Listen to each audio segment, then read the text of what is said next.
ഒരിക്കലും ആ കുടുംബങ്ങളെ ആശ്വസിപ്പിക്കുവാൻ എന്തുതന്നെ നൽകിയാലും കഴിയില്ല.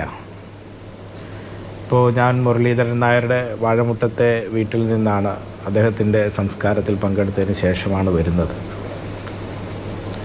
ഹൃദയം തകർക്കുന്ന അനുഭവങ്ങളാണ് സത്യത്തിൽ ആ വീട്ടിൽ നിന്നും കാണുവാനിടയായത്. തൻ്റെ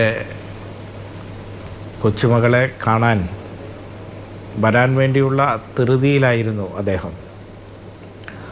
പ്രസവ സമയത്ത് ആശുപത്രിയിൽ വന്നു പോയതാണ്, 40 ദിവസം മുമ്പ് വന്നു പോയതാണ്. അതിനുശേഷം കുഞ്ഞിനെ കാണാൻ വേണ്ടി ഏറ്റവും അടുത്ത ദിവസം വരാനുള്ള തയ്യാറെടുപ്പിലായിരുന്നു.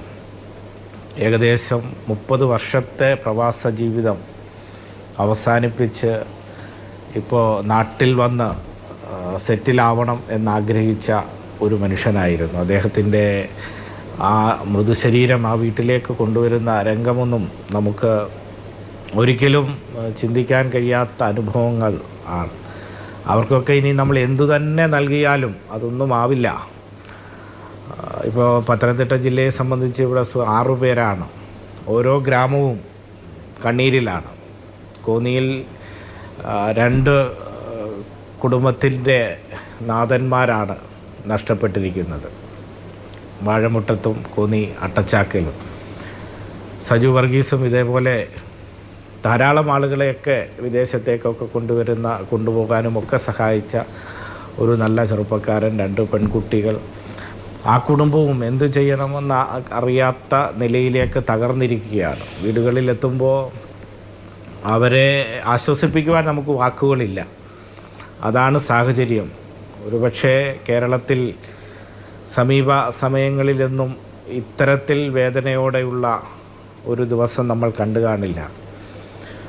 ഇത്രയധികം പ്രവാസികൾ, നീണ്ട സ്വപ്നങ്ങളുമൊക്കെയായി പോകുന്ന പ്രവാസികൾ, അവരുടെ ചേതനയറ്റ ശരീരം തിരികെ നാട്ടിലേക്ക് എത്തുന്നു എന്നത് നമുക്കൊന്നും ഒരിക്കലും താങ്ങാൻ കഴിയുന്നതല്ല. തീർച്ചയായും ഈ ഘട്ടത്തിൽ ആ കുടുംബത്തിനൊപ്പം ചേരുക എന്നത് മാത്രമേ പൊതുപ്രവർത്തകരായാലും മറ്റാളുകളാണെങ്കിലും ഒക്കെ കഴിയത്തുള്ളൂ. ഒരു സാധാരണ ആളാണെങ്കിലും ഒക്കെ കഴിയത്തുള്ളൂ. ആ കുടുംബത്തെ ചേർന്ന് നിന്ന് അവർക്കൊപ്പം നിന്ന് ആശ്വസിപ്പിക്കുക, ആശ്വാസ വാക്കുകൾ കൊടുക്കുക, അവരെ ചേർന്ന് നിൽക്കുക. അത് മാത്രമേ നമുക്ക് ഈ ഘട്ടത്തിൽ കഴിയത്തുള്ളൂ. ഇപ്പോൾ ധാരാളം പ്രവാസികളെല്ലാം തന്നെ ഇപ്പോൾ നമുക്കറിയാം, കുവൈറ്റിലും മറ്റു സ്ഥലങ്ങളിലും എല്ലാമായിട്ട് പത്തനംതിട്ടക്കാരും കേരളത്തിൻ്റെ വിവിധ ഭാഗങ്ങളിലുള്ളവരെല്ലാം ഉണ്ട്. അവർ മാത്രമല്ല വേദനയിൽ പങ്കുകൊള്ളുന്നത്. നാടൊന്നാകെ ആ ദുഃഖത്തിൽ ആണ്ടു നിൽക്കുന്ന ഒരു മലയാളത്തെയാണ് നമ്മൾ ദർശിക്കുന്നത്.